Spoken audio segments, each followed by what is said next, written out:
Full Moon sale ಬೆಳಗ್ಗೆ 9 ಗಂಟೆಯಿಂದ ರಾತ್ರಿ 12 ಗಂಟೆವರೆಗೆ ಆಗಸ್ಟ್ 28 ಒಂದು ದಿನಕ್ಕೆ ಮಾತ್ರ.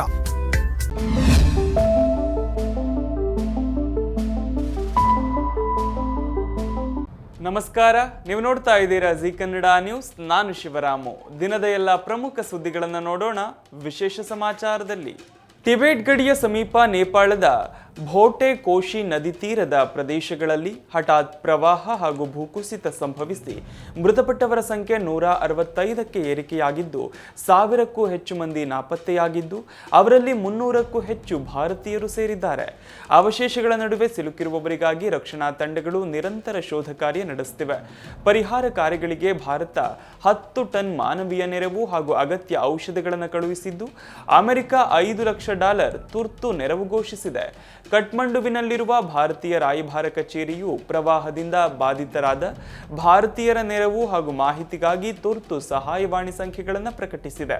ನೆರೆಯ ನೇಪಾಳದಲ್ಲಿ ಸಂಭವಿಸಿದ ಹಠಾತ್ ಪ್ರವಾಹದಿಂದ ಗಂಡಕ್ ನದಿ ಜಲಾನಯನ ಪ್ರದೇಶದ ಹಲವು ಜಿಲ್ಲೆಗಳಲ್ಲಿ ಹಾನಿ ಉಂಟಾದ ಹಿನ್ನೆಲೆ ಬಿಹಾರ ಮತ್ತು ಉತ್ತರ ಪ್ರದೇಶಗಳಲ್ಲಿ ಹೈ ಅಲರ್ಟ್ ಘೋಷಿಸಲಾಗಿದೆ. ಅಪಾಯದಲ್ಲಿರುವ ಪ್ರದೇಶಗಳಿಂದ ಜನರನ್ನ ಸ್ಥಳಾಂತರಿಸುವುದು ಸೇರಿದಂತೆ ತುರ್ತು ಮುನ್ನೆಚ್ಚರಿಕಾ ಕ್ರಮಗಳನ್ನು ಅಧಿಕಾರಿಗಳು ಕೈಗೊಂಡಿದ್ದಾರೆ. ನೇಪಾಳ ಟಿಬೆಟ್ ಗಡಿ ಪ್ರದೇಶದಲ್ಲಿ ಹಠಾತ್ ಪ್ರವಾಹ ಮತ್ತು ಭೂಕುಸಿತ ಸಂಭವಿಸಿ ಗ್ರಾಮಗಳು, ವಾಹನಗಳು ಹಾಗೂ ಕಟ್ಟಡಗಳು ಕೊಚ್ಚಿ ಹೋದ ಪರಿಣಾಮ ಕನಿಷ್ಠ 165 ಮಂದಿ ಮೃತಪಟ್ಟಿದ್ದು 1000ಕ್ಕೂ ಹೆಚ್ಚು ಮಂದಿ ನಾಪತ್ತೆಯಾಗಿದ್ದಾರೆ ಎಂದು ಅಧಿಕಾರಿಗಳು ತಿಳಿಸಿದ್ದಾರೆ. ದುರಂತದ ಪರಿಣಾಮ ಚೀನಾದ ಟಿಬೆಟ್ ಪ್ರದೇಶದಲ್ಲಿ 3 ಮೃತಪಟ್ಟಿದ್ದಾರೆ. ಭೋಟೆ, ಕೋಶಿ ಮತ್ತು ತ್ರಿಶೂಲಿ ನದಿ ವ್ಯವಸ್ಥೆಗಳ ಪ್ರದೇಶಗಳಲ್ಲಿ ಸಂಭವಿಸಿದ ಈ ದುರಂತದ ಬಳಿಕ ಎರಡೂ ದೇಶಗಳ ರಕ್ಷಣಾ ತಂಡಗಳು ನಾಪತ್ತೆಯಾದ 100 ಮಂದಿಗಾಗಿ ಶೋಧ ಕಾರ್ಯ ನಡೆಸುತ್ತಿವೆ. ನಾಪತ್ತೆಯಾದವರಲ್ಲಿ ವಿದೇಶಿ ಪ್ರವಾಸಿಗರು, ಭಾರತೀಯರು ಮತ್ತು ಭದ್ರತಾ ಸಿಬ್ಬಂದಿಯೂ ಸೇರಿದ್ದಾರೆ. ನೇಪಾಳದ ರಸುವಾ ಮತ್ತು ಸುತ್ತಮುತ್ತಲಿನ ಜಿಲ್ಲೆಗಳಲ್ಲಿ ಸಂಭವಿಸಿದ ಭೀಕರ ಹಠಾತ್ ಪ್ರವಾಹದಲ್ಲಿ ಕೈಲಾಸ ಮಾನಸ ಸರೋವರ ಯಾತ್ರೆಯಲ್ಲಿದ್ದ ಸುಮಾರು 300 ಭಾರತೀಯರು ಸೇರಿದಂತೆ 500 ವಿದೇಶಿ ಪ್ರಜೆಗಳು ನಾಪತ್ತೆಯಾಗಿದ್ದಾರೆ ಎಂದು ನೇಪಾಳದ ವಿದೇಶಾಂಗ ಸಚಿವ ಶಿಶಿರ್ ಖನಾಲ್ ತಿಳಿಸಿದ್ದಾರೆ. ಕೇವಲ ಕೆಲವೇ ಗಂಟೆಗಳ ಅಂತರದಲ್ಲಿ ಬೃಹತ್ ಜಲರಾಶಿಯು ಸಾಲು ಸಾಲು ಪಟ್ಟಣಗಳು ಮತ್ತು ಹಳ್ಳಿಗಳನ್ನು ಆಪೋಷಣ ತೆಗೆದುಕೊಂಡಿದೆ. ಪ್ರವಾಹದಿಂದಾಗಿ ಸಾವಿರಾರು ಕುಟುಂಬಗಳು ಮನೆ ಮಠಗಳನ್ನು ಕಳೆದುಕೊಂಡು ನಾಪತ್ತೆಯಾಗಿವೆ. ವಿಪತ್ತಿನ ನಿಖರ ನಷ್ಟದ ಪ್ರಮಾಣವನ್ನು ಅಂದಾಜಿಸಲು ಆಡಳಿತ ಶ್ರಮಿಸುತ್ತಿದೆ. ಮಾನಸ ಸರೋವರ ಯಾತ್ರೆಗಾಗಿ ಟಿಬೆಟ್ ಗಡಿ ಮಾರ್ಗದಲ್ಲಿದ್ದ ಸುಮಾರು 300 ಭಾರತೀಯ ಯಾತ್ರಿಕರ ಮೊಬೈಲ್ ಸಂಪರ್ಕ ಕಡಿತಗೊಂಡಿದ್ದು ಅವರ ಸ್ಥಳ ಪತ್ತೆ ಹಚ್ಚಲು ಭಾರತೀಯ ರಾಯಭಾರ ಕಚೇರಿಯೊಂದಿಗೆ ನೇಪಾಳ ಸರ್ಕಾರ ನಿರಂತರ ಸಂಪರ್ಕದಲ್ಲಿದೆ. ಸ್ವದೇಶಿ ನಾಗರಿಕರಷ್ಟೇ ವಿದೇಶಿ ಪ್ರಜೆಗಳ ರಕ್ಷಣೆಗೂ ನೇಪಾಳ ಬದ್ಧವಾಗಿದೆ ಎಂದು ಸಚಿವರು ಭರವಸೆ ನೀಡಿದ್ದಾರೆ. ನೇಪಾಳ ಮತ್ತು ಟಿಬೆಟ್ ಗಡಿ ಭಾಗದಲ್ಲಿ ಭೋಟೆ ಕೋಶಿ ನದಿಯಲ್ಲಿ ಉಂಟಾದ ಭೀಕರ ಹಠಾತ್ ಪ್ರವಾಹಕ್ಕೆ ಸಿಲುಕಿ ಕೈಲಾಸ ಮಾನಸ ಸರೋವರ ಯಾತ್ರೆ ಮುಗಿಸಿ ಹಿಂತಿರುಗುತ್ತಿದ್ದ ಆಧ್ಯಾತ್ಮಿಕ ಗುರು ಸದ್ಗುರು ಅವರ ಇಶಾ ಫೌಂಡೇಶನ್ನ 77 ಸದಸ್ಯರು ಹಾಗೂ ಕೋಲ್ಕತ್ತಾದ 32 ಪ್ರವಾಸಿಗರ ಗುಂಪು ಸಂಪರ್ಕಕ್ಕೆ ಸಿಗುತ್ತಿಲ್ಲ. ಟಿಬೆಟ್ನ ಗೈರಾಂಗ್ ಮತ್ತು ನೇಪಾಳದ ರಸುವಾಗಧಿ ಗಡಿ ವಲಸೆ ಕಚೇರಿಗಳ ಮೇಲೆ ಏಕಾಏಕಿ ನುಗ್ಗಿದ ಬೃಹತ್ ಜಲರಾಶಿಯು ಕಟ್ಟಡಗಳನ್ನು ಮುಳುಗಿಸಿದ್ದು 100 ಯಾತ್ರಿಕರು ಸಿಲುಕಿಕೊಂಡಿದ್ದಾರೆ. ಕೈಲಾಸ ಯಾತ್ರೆ ಮುಗಿಸಿ ಗೈರಾಂಗ್ ವಲಸೆ ಕಚೇರಿಯಲ್ಲಿ ಕ್ಲಿಯರೆನ್ಸ್ ಪ್ರಕ್ರಿಯೆಯಲ್ಲಿದ್ದಾಗ ಭೀಕರ ಅಲೆಯೊಂದು ಇಡೀ ಪಟ್ಟಣ ಮತ್ತು ಕಚೇರಿಯನ್ನು ಆವರಿಸಿತು ಎಂದು ಸದ್ಗುರು ವಿಡಿಯೋ ಸಂದೇಶದಲ್ಲಿ ತಿಳಿಸಿದ್ದಾರೆ. ಪ್ರವಾಸದಲ್ಲಿದ್ದ 21 ಗುಂಪುಗಳ ಪೈಕಿ 495 ಮಂದಿ ಸುರಕ್ಷಿತವಾಗಿ ಮರಳಿದ್ದು 743 ಜನರು ಟಿಬೆಟ್ನಲ್ಲಿ ಹಾಗೂ 145 ಜನರು ನೇಪಾಳ ಭಾಗದಲ್ಲಿದ್ದಾರೆ. ಸಂಕಷ್ಟದಲ್ಲಿರುವ ಯಾತ್ರಿಕರನ್ನು ರಕ್ಷಿಸಲು ಸ್ಥಳೀಯ ಅಧಿಕಾರಿಗಳೊಂದಿಗೆ ಸಮನ್ವಯ ಸಾಧಿಸಲಾಗುತ್ತಿದ್ದು ಯಾವುದೇ ಅಪಾಯವನ್ನು ಎದುರಿಸಿ ರಕ್ಷಣಾ ಕಾರ್ಯಾಚರಣೆಗೆ ಇಳಿಯಲು ತಮ್ಮ ಸ್ವಯಂ ಸೇವಕ ಪಡೆ ಸಿದ್ಧವಿದೆ ಎಂದು ಸದ್ಗುರು ಹೇಳಿದ್ದಾರೆ. ಕೋಲ್ಕತ್ತಾದಿಂದ ಆಗಸ್ಟ್ 21ರಂದು ತೆರಳಿದ್ದ 30 ಯಾತ್ರಿಕರು ಮತ್ತು 2 ಟೂರ್ ಮ್ಯಾನೇಜರ್ಗಳಿದ್ದ ತಂಡವು ರಸುವಾಗಧಿ ಗಡಿಯಲ್ಲಿದ್ದಾಗ ಬೆಳಗ್ಗೆ 8:30ರ ಸುಮಾರಿಗೆ ಸಂಪರ್ಕ ಕಡಿದುಕೊಂಡಿದೆ. ನೇಪಾಳ ಟಿಬೆಟ್ ಗಡಿ ಭಾಗದಲ್ಲಿ ಸಂಭವಿಸಿದ ವಿನಾಶಕಾರಿ ಜಲಪ್ರಳಯದ ಹಿಂದಿನ ನಿಖರ ವೈಜ್ಞಾನಿಕ ಕಾರಣವನ್ನು ಅಂತಾರಾಷ್ಟ್ರೀಯ ಭೂವಿಜ್ಞಾನಿಗಳು ಮತ್ತು ಹಿಮನದಿ ತಜ್ಞರು ಬಹಿರಂಗಪಡಿಸಿದ್ದಾರೆ. ಉಪಗ್ರಹ ಚಿತ್ರಗಳ ವಿಶ್ಲೇಷಣೆಯ ಪ್ರಕಾರ ಸುಮಾರು 17,000 ಅಡಿ ಎತ್ತರದಲ್ಲಿದ್ದ ಬರೋಬ್ಬರಿ 2,000 ಅಡಿ ಅಗಲದ ಬೃಹತ್ ಹಿಮನದಿಯ ತುಂಡು ಏಕಾಏಕಿ ಕಳಚಿ ಬಿದ್ದ ಪರಿಣಾಮ ಈ ಮಾರಕ ಪ್ರವಾಹ ಸೃಷ್ಟಿಯಾಗಿದೆ. ಈ ದೈತ್ಯ ಹಿಮರಾಶಿ ಸುಮಾರು 4,000 ಅಡಿ ಆಳದ ಕಣಿವೆಗೆ ಅಪ್ಪಳಿಸಿದಾಗ ಅಪಾರ ಪ್ರಮಾಣದ ಮಂಜುಗಡ್ಡೆ ಪುಡಿಯಾಗಿ ನೀರು, ಬಂಡೆಗಳು ಮತ್ತು ಮಣ್ಣಿನೊಂದಿಗೆ ಬೆರೆತು ಭೋಟೆ ಕೋಶಿ ಹಾಗೂ ಲೆಂಡೆ ಖೋಲಾ ನದಿಗಳಿಗೆ ಅಪ್ಪಳಿಸಿತ್ತು. ಹಿಮನದಿಯಲ್ಲಾದ ಅಗಾಧ ಬಿರುಕಿನಿಂದ ಈ ಬೃಹತ್ ಮಂಜುಗಡ್ಡೆ ಕಳಚಿ ಬಿತ್ತಿದೆ. ಕಣಿವೆಯ ತಳಭಾಗವು ಬಾಂಬ್ ಸ್ಫೋಟಗೊಂಡ ಜಾಗದಂತೆ ಸಂಪೂರ್ಣವಾಗಿ ನುಚ್ಚುನೂರಾಗಿದೆ. ಎತ್ತರದಿಂದ ಬೀಳುವಾಗ ಉಂಟಾದ ಅಗಾಧ ಘರ್ಷಣೆಗೆ ಮಂಜುಗಡ್ಡೆ ಕ್ಷಣಾರ್ಧದಲ್ಲಿ ಕರಗಿ ನೀರಿನ ಜೊತೆ ಕಲ್ಲು ಮಣ್ಣುಗಳ ಬೃಹತ್ ಗೋಡೆಯಾಗಿ ರೂಪಾಂತರಗೊಂಡು ಕೆಳಭಾಗದ ಗ್ರಾಮಗಳನ್ನು ಆವರಿಸಿಕೊಂಡಿದೆ. ಬುಧವಾರ ಮುಂಜಾನೆ ಗಡಿ ಭಾಗದಲ್ಲಿ ಸಂಭವಿಸಿದ 4.4 ತೀವ್ರತೆಯ ಭೂಕಂಪವು ಈ ದುರ್ಬಲ ಹಿಮನದಿ ಕುಸಿಯಲು ಪ್ರಚೋದಕ ಕಾರಣವಾಗಿರಬಹುದು ಎಂದು ಶಂಕಿಸಲಾಗಿದೆ. ಪ್ರವಾಹದ ಅಬ್ಬರಕ್ಕೆ ರಸುವಾಗದಿ ಸೇರಿದಂತೆ ಕಣಿವೆಯಲ್ಲಿದ್ದ ಪ್ರಮುಖ ಜಲವಿದ್ಯುತ್ ಸ್ಥಾವರಗಳ ಟರ್ಬೈನ್ಗಳು ಮತ್ತು ಡ್ಯಾಂಗಳು ಹೂಳಿನಿಂದ ಮುಚ್ಚಿ ಹೋಗಿದ್ದು ಸುಮಾರು 430 ಮೆಗಾವ್ಯಾಟ್ ವಿದ್ಯುತ್ ಉತ್ಪಾದನೆ ಸಂಪೂರ್ಣ ಸ್ಥಗಿತಗೊಂಡಿದೆ. ಕಳೆದ ವರ್ಷವಷ್ಟೇ ಪುನರ್ ನಿರ್ಮಿಸಲಾಗಿದ್ದ ನೇಪಾಳ ಮತ್ತು ಚೀನಾವನ್ನು ಸಂಪರ್ಕಿಸುವ ಐತಿಹಾಸಿಕ ಫ್ರೆಂಡ್ಶಿಪ್ ಬ್ರಿಡ್ಜ್ ನೀರಿನ ರಭಸಕ್ಕೆ ಮತ್ತೊಮ್ಮೆ ಕೊಚ್ಚಿ ಹೋಗಿದೆ. ಕೈಲಾಸ ಮಾನಸ ಸರೋವರ ಯಾತ್ರಾರ್ಥಿಗಳು ಬಳಸುತ್ತಿದ್ದ ಟಿಬೆಟ್ನ ಗೈರಾಂಗ್ ಬಂದರಿನ ಇಮಿಗ್ರೇಷನ್ ಕಚೇರಿ ಮತ್ತು ತಿಮುರೆ ಬಾಜಾ ಪ್ರದೇಶಗಳು ಸಂಪೂರ್ಣ ಕೆಸರಿನಡಿಯಲ್ಲಿ ಸಿಲುಕಿವೆ. ನೇಪಾಳದಲ್ಲಿ ಸಂಭವಿಸಿದ ಭೀಕರ ಜಲಪ್ರಳಯದ ಹಿನ್ನೆಲೆ ಭಾರತವು ತನ್ನ ಮಾನವೀಯ ಸ್ಪಂದನೆಯನ್ನ ತೀವ್ರಗೊಳಿಸಿದ್ದು, ನೇಪಾಳದ ರಕ್ಷಣಾ ಮತ್ತು ಪರಿಹಾರ ಕಾರ್ಯಾಚರಣೆಗೆ ಬೆಂಬಲವಾಗಿ 10 ಟನ್ ಮಾನವೀಯ ನೆರವು ಮತ್ತು ವಿಪತ್ತು ಪರಿಹಾರ ಸಾಮಗ್ರಿಗಳನ್ನು ಹಾಗೂ ಅಗತ್ಯ ಔಷಧಗಳನ್ನು ರವಾನಿಸಿದೆ.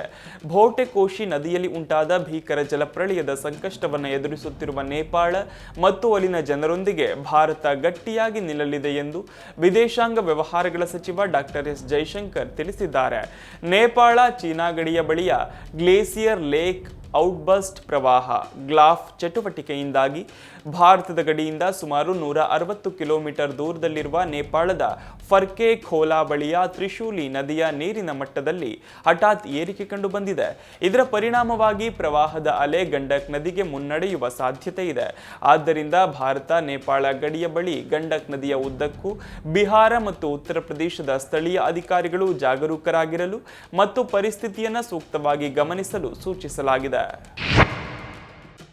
ನೇಪಾಳದಲ್ಲಿ ಉಂಟಾದ ಭೀಕರ ಜಲಪ್ರಳಯದಿಂದಾಗಿ ಗಡಿಯಲ್ಲಿರುವ ಬಿಹಾರ ಮತ್ತು ಉತ್ತರ ಪ್ರದೇಶ ರಾಜ್ಯಗಳಲ್ಲಿ ಕೂಡ ಹೈ ಅಲರ್ಟ್ ಘೋಷಿಸಲಾಗಿದೆ. ಈ ಭೀಕರ ಪ್ರಕೃತಿ ವಿಕೋಪದ ಬೆನ್ನಲ್ಲೇ ಭಾರತವು ನೇಪಾಳ ಗಡಿ ಭಾಗದಲ್ಲಿ ಪ್ರವಾಹ ಮುನ್ನೆಚ್ಚರಿಕಾ ಕ್ರಮಗಳನ್ನು ತೀವ್ರಗೊಳಿಸಿದೆ. ಗಂಡಕ್ ನದಿ ತೀರದ ಅಪಾಯಕಾರಿ ಪ್ರದೇಶಗಳಿಂದ ಜನರನ್ನ ಸುರಕ್ಷಿತ ಸ್ಥಳಗಳಿಗೆ ಸ್ಥಳಾಂತರಿಸುವುದು ಸೇರಿದಂತೆ ತುರ್ತು ಕ್ರಮಗಳನ್ನು ಕೈಗೊಳ್ಳಲಾಗುತ್ತಿದೆ.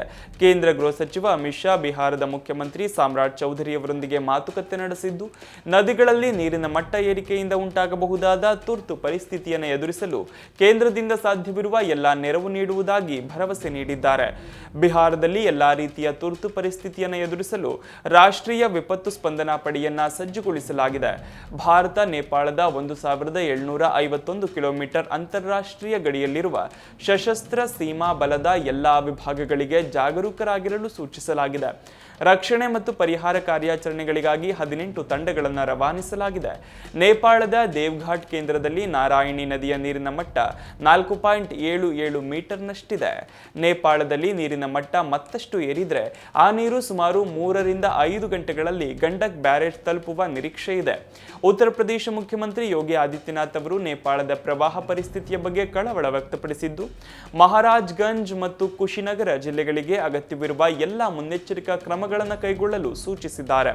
ಗಂಡಕ್ ನದಿಯ ನೀರಿನ ಮಟ್ಟ ಹೆಚ್ಚಾಗುತ್ತಿರುವುದರಿಂದ ಭೋಟೆಕೋಶಿ ತ್ರಿಶೂಲಿ ನದಿ ವ್ಯವಸ್ಥೆಯ ಮೂಲಕ ನೀರು ಹರಿದು ಬರುವ ಸಾಧ್ಯತೆ ಇದ್ದು 24 ಗಂಟೆಯೂ ನಿರಂತರ ಕಣ್ಗಾವಲು ಇಡಲು ಜಿಲ್ಲಾಧಿಕಾರಿ ಗೌರವ್ ಸಿಂಗ್ ಸೊಗರ್ವಾಲ್ ನಿರ್ದೇಶಿಸಿದ್ದಾರೆ.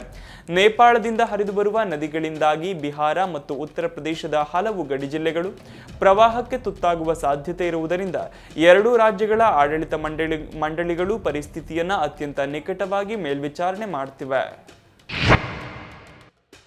ನೇಪಾಳದಲ್ಲಿ ಸಂಭವಿಸಿದ ಭೀಕರ ಹಠಾತ್ ಪ್ರವಾಹದ ಬಳಿಕ 100 ಮಂದಿ ಭಾರತೀಯರು ನಾಪತ್ತೆಯಾಗಿದ್ದಾರೆ ಎಂದು ವರದಿಯಾಗಿದ್ದು, ಈ ಸಂಖ್ಯೆ ಇನ್ನೂ ಖಚಿತವಾಗಿಲ್ಲ ಎಂದು ಗೃಹ ಸಚಿವ ಪ್ರಿಯಾಂಕ್ ಖರ್ಗೆ ತಿಳಿಸಿದ್ದಾರೆ. ನೇಪಾಳದಲ್ಲಿ ಸಿಲುಕಿರುವ ಕರ್ನಾಟಕದವರ ಕುರಿತು ಹೆಚ್ಚಿನ ನಿಖರ ಮಾಹಿತಿ ಪಡೆಯಲು ರಾಜ್ಯ ಸರ್ಕಾರವು ವಿದೇಶಾಂಗ ವ್ಯವಹಾರಗಳ ಸಚಿವಾಲಯದೊಂದಿಗೆ ನಿರಂತರ ಸಂಪರ್ಕದಲ್ಲಿದೆ ಎಂದು ಅವರು ಹೇಳಿದರು. ಕಲಬುರಗಿಯ 2 ನೇಪಾಳದಲ್ಲಿ ಸಿಲುಕಿರುವುದು ದೃಢಪಟ್ಟಿದ್ದು, ಇನ್ನೂ ಯಾರಾದರೂ ಅಲ್ಲಿ ಸಿಲುಕಿದ್ದಾರೆಯೇ ಎಂಬುದನ್ನು ಪತ್ತೆ ಹಚ್ಚಲು ಪ್ರಯತ್ನಿಸಲಾಗುತ್ತಿದೆ ಅಂತ ಅವರು ತಿಳಿಸಿದರು. ನೇಪಾಳದಲ್ಲಿ ಸಿಲುಕಿರುವ ತಮ್ಮ ಕುಟುಂಬದವರು ಅಥವಾ ಸಂಬಂಧಿಕರ ಕುರಿತು ಯಾವುದೇ ಮಾಹಿತಿ ಇದ್ದರೆ ಅವರ ವಿವರಗಳನ್ನು ಸ್ಥಳೀಯ ಪೊಲೀಸ್ ಠಾಣೆಗಳಿಗೆ ನೀಡುವಂತೆ ಅವರು ಮನವಿ ಮಾಡಿದ್ದಾರೆ. ನಮ್ಮ ಜನರ ಅನುಕೂಲಕ್ಕಾಗಿ ಸಂಪರ್ಕಕ್ಕಾಗಿ ಸಚಿವಾಲಯವು 3 ದೂರವಾಣಿ ಸಂಖ್ಯೆಗಳನ್ನು ನೀಡಿದ್ದು ಅವು ವಾಟ್ಸಾಪ್ನಲ್ಲಿಯೂ ಲಭ್ಯವಿವೆ ಎಂದು ಸಚಿವರು ತಿಳಿಸಿದರು. ಬೆಳಗಾವಿಯ ಕೆಲವರು ನೇಪಾಳದಲ್ಲಿರುವ ಬಗ್ಗೆ ವರದಿಗಳು ಬಂದಿವೆ. ಅದೇ ರೀತಿ ಕಲಬುರಗಿ ಜಿಲ್ಲೆಯ ಚಿಂಚೋಳಿಯ ಇಬ್ಬರು ನೇಪಾಳ ಪ್ರವಾಹದಲ್ಲಿ ಸಿಲುಕಿರುವ ಬಗ್ಗೆ ಮಾಹಿತಿ ಲಭ್ಯವಾಗಿದ್ದು ಈ ವಿಷಯವನ್ನ ಸ್ಥಳೀಯ ಅಧಿಕಾರಿಗಳಿಗೆ ತಿಳಿಸಲಾಗಿದೆ ಎಂದರು. ಸದ್ಯ ಕರ್ನಾಟಕದ ಎಷ್ಟು ಮಂದಿ ನೇಪಾಳದಲ್ಲಿ ಸಿಲುಕಿದ್ದಾರೆ ಅನ್ನೋದು ನಮಗೂ ಖಚಿತವಾಗಿಲ್ಲ. ಬೆಳಗಾವಿಯಿಂದ ಕೆಲವರು ಅಲ್ಲಿದ್ದಾರೆ ಎಂಬ ವರದಿಗಳು ಬರ್ತಿವೆ, ಆದರೆ ಅದು ಇನ್ನೂ ದೃಢಪಟ್ಟಿಲ್ಲ. ಇನ್ನು ಕಲಬುರಗಿಯ ಚಿಂಚೋಳಿಯ ಇಬ್ಬರು ನೇಪಾಳ ಪ್ರವಾಹದಲ್ಲಿ ಸಿಲುಕಿದ್ದಾರೆ ಅನ್ನೋ ಮಾಹಿತಿ ಬಂದಿದ್ದು ಈ ಕುರಿತು ನಮ್ಮ ಎಸ್ಪಿಗೆ ತಿಳಿಸಲಾಗಿದೆ ಅಂತ ಅವರು ತಿಳಿಸಿದರು.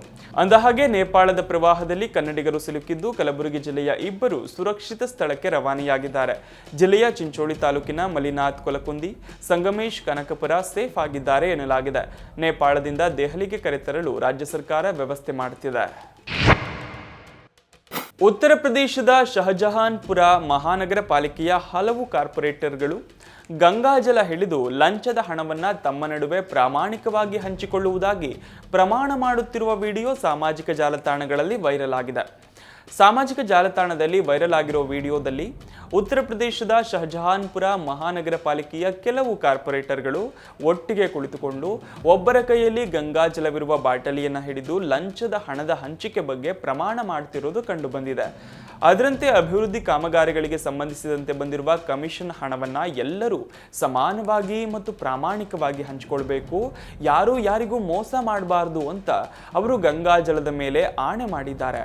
ಅದರಲ್ಲೂ ಈ ವಿಡಿಯೋದಲ್ಲಿ ಆಡಳಿತಾರೂಢ ಬಿಜೆಪಿ ಹಾಗೂ ಪ್ರತಿಪಕ್ಷಗಳಾದ ಸಮಾಜವಾದಿ ಪಕ್ಷ, ಬಹುಜನ ಸಮಾಜ ಪಕ್ಷದ ಕಾರ್ಪೊರೇಟರ್ಗಳು ಒಟ್ಟಿಗೆ ಇರೋದು ರಾಜಕೀಯ ವಲಯದಲ್ಲಿ ತೀವ್ರ ಚರ್ಚೆಗೆ ಕಾರಣವಾಗಿದೆ. ಮುಂದುವರೆದು ವೈರಲ್ ವಿಡಿಯೋದಲ್ಲಿ ಮಹಾನಗರ ಪಾಲಿಕೆಗೆ ಬರುವ ಹಣವನ್ನ ಎಲ್ಲ 60 ಜನ ಸದಸ್ಯರ ನಡುವೆ ಸಮಾನವಾಗಿ ಹಂಚಿಕೊಳ್ಳುವ ಬಗ್ಗೆ, ಹಾಗೆಯೇ ಯಾವುದೇ ಸದಸ್ಯರು ಸಂಕಷ್ಟಕ್ಕೆ ಸಿಲುಕಿದಾಗ ಒಗ್ಗಟ್ಟಾಗಿ ನಿಲ್ಲುವ ಬಗ್ಗೆ ಪ್ರತಿಜ್ಞೆ ಮಾಡಿದ್ದಾರೆ. ಅಷ್ಟೇ ಅಲ್ಲದೆ ಪ್ರಮಾಣ ವಚನವನ್ನ ಉಲ್ಲಂಘಿಸಿದ ಓರ್ವ ಪಾಲಿಕೆ ಸದಸ್ಯನನ್ನ ಇತರರು ದೇಶದ್ರೋಹಿ ಅಂತ ಕರೆದಿರೋದನ್ನ ಸ್ಪಷ್ಟವಾಗಿ ಕೇಳಬಹುದಾಗಿದೆ. ಮತ್ತೊಂದು ಕಡೆ ಸಾಮಾನ್ಯವಾಗಿ ಭ್ರಷ್ಟಾಚಾರವನ್ನ ತಡೆಯಲು ಗಂಗಾಜಲದ ಮೇಲೆ ಆಣೆ ಮಾಡೋದನ್ನ ಕೇಳಿದ್ದೇವೆ. ಆದರೆ ಲಂಚದ ಹಣವನ್ನ ಸರಿಯಾಗಿ ಹಂಚಿಕೊಳ್ಳಲು ಗಂಗಾಜಲದ ಮೇಲೆ ಪ್ರಮಾಣ ಮಾಡಿರೋದನ್ನ ಕಂಡು ಸಾರ್ವಜನಿಕರು ತೀವ್ರ ಆಕ್ರೋಶ, ಆಶ್ಚರ್ಯ ವ್ಯಕ್ತಪಡಿಸಿದ್ದಾರೆ. ಇನ್ನು ಈ ವಿಡಿಯೋ ವೈರಲ್ ಬೆನ್ನಲ್ಲೇ ಸಂಬಂಧಪಟ್ಟ ಅಧಿಕಾರಿಗಳು ಮತ್ತು ಜನಪ್ರತಿನಿಧಿಗಳ ವಿರುದ್ಧ ಕಠಿಣ ಕಾನೂನು ಕ್ರಮ ಕೈಗೊಳ್ಳಬೇಕು ಅನ್ನುವ ಒತ್ತಾಯ ಕೂಡ ಕೇಳಿಬಂದಿದೆ. ರಾಕಿಂಗ್ ಸ್ಟಾರ್ ಯಶ್ ನಟನೆಯ ಟಾಕ್ಸಿಕ್ ಸಿನಿಮಾಗೆ ಮಿಶ್ರ ಪ್ರತಿಕ್ರಿಯೆ ಹರಿದು ಬಂದಿದೆ. ಆದ್ರಿದು ಸಿನಿಮಾದ ಮೊದಲ ದಿನದ ಕಲೆಕ್ಷನ್ ಮೇಲೆ ಅಷ್ಟೇನು ಪರಿಣಾಮ ಬೀರಿಲ್ಲ. ವಿಶ್ವಾದ್ಯಂತ ಚಿತ್ರದ ಮೊದಲ ದಿನದ ಕಲೆಕ್ಷನ್ 125 ಕೋಟಿ ರೂಪಾಯಿಗಿಂತ ಅಧಿಕ ಎಂದು ಅಂದಾಜಿಸಲಾಗಿದೆ. ಭಾರತದಲ್ಲಿ ಸಿನಿಮಾ 90 ರಿಂದ 95 ಕೋಟಿ ರೂಪಾಯಿಗಳಷ್ಟು ಗಳಿಕೆ ಮಾಡಿದೆ ಎನ್ನಲಾಗಿದೆ. ಯಾವುದೇ ಪ್ರೀಮಿಯರ್ ಶೋ, ಸೆಲೆಬ್ರಿಟಿ ಶೋಗಳಿಲ್ಲದೆ 6 ಭಾಷೆಗಳಲ್ಲಿ ರಿಲೀಸ್ ದಿನದಂದೇ ತೆರೆಗೆ ಬಂದ ಸಿನಿಮಾದ ಹೆಚ್ಚಿನೆಲ್ಲ ಫ್ಯಾನ್ ಶೋಗಳು ಹೌಸ್ಫುಲ್ ಆಗಿದ್ವು. ಕನ್ನಡದಲ್ಲಿ ಚಿತ್ರ ಮೊದಲ ದಿನ 20 ಕೋಟಿ ರೂಪಾಯಿಗೂ ಅಧಿಕ ಗಳಿಕೆ ಮಾಡಿದರೆ ಹಿಂದಿ ಭಾಷೆಯಲ್ಲಿ 50 ಕೋಟಿ ರೂಪಾಯಿಗಳಿಗೂ ಹೆಚ್ಚು ಕಲೆಕ್ಷನ್ ಆಗಿದೆ. ತೆಲುಗು ಭಾಷೆಯಲ್ಲಿ 11 ಕೋಟಿ ರೂಪಾಯಿಯಷ್ಟು ಗಳಿಕೆ ದಾಖಲಾಗಿದೆ. ಕನ್ನಡದಲ್ಲಿ ಈ ಹಿಂದೆ KGF 2 ಈ ರೀತಿಯ ತೀವ್ರ ಗಳಿಕೆಯ ಮೂಲಕ ಸುದ್ದಿಯಾಗಿತ್ತು. ಆ ಬಳಿಕ ಯಶ್ ಅವರದ್ದೇ 2ನೇ ಸಿನಿಮಾ ಮತ್ತೆ ದಾಖಲೆ ಮಾಡ್ತಿದೆ. ಭಾರತೀಯ ಚಿತ್ರರಂಗದಲ್ಲಿ ಈ ವರ್ಷ ಮಾರ್ಚ್ನಲ್ಲಿ ತೆರೆಕಂಡ ದುರಂಧರ್ 2 ಸಿನಿಮಾ 146 ಕೋಟಿ ರೂಪಾಯಿ ಮೂಲಕ ಮೊದಲ ದಿನವೇ ಅತ್ಯಧಿಕ ಗಳಿಕೆ ದಾಖಲಿಸಿತ್ತು. 2ನೇ ಸ್ಥಾನದಲ್ಲಿ ಟಾಕ್ಸಿಕ್ ಇದೆ. ಯಶ್ ಅಭಿಮಾನಿಗಳು 4 ವರ್ಷಗಳ ಬಳಿಕ ಬಂದ ಯಶ್ ಸಿನಿಮಾವನ್ನ ಸಂಭ್ರಮಿಸಿದ್ದಾರೆ. ಇದಿಷ್ಟು ಈ ದಿನದ ಪ್ರಮುಖ ಸುದ್ದಿ. ನೋಡ್ತಾ ಇರಿ ಜಿ ಕನ್ನಡ ನ್ಯೂಸ್, ಸತ್ಯವೇ ಸುದ್ದಿಯ ಜೀವಾಳ.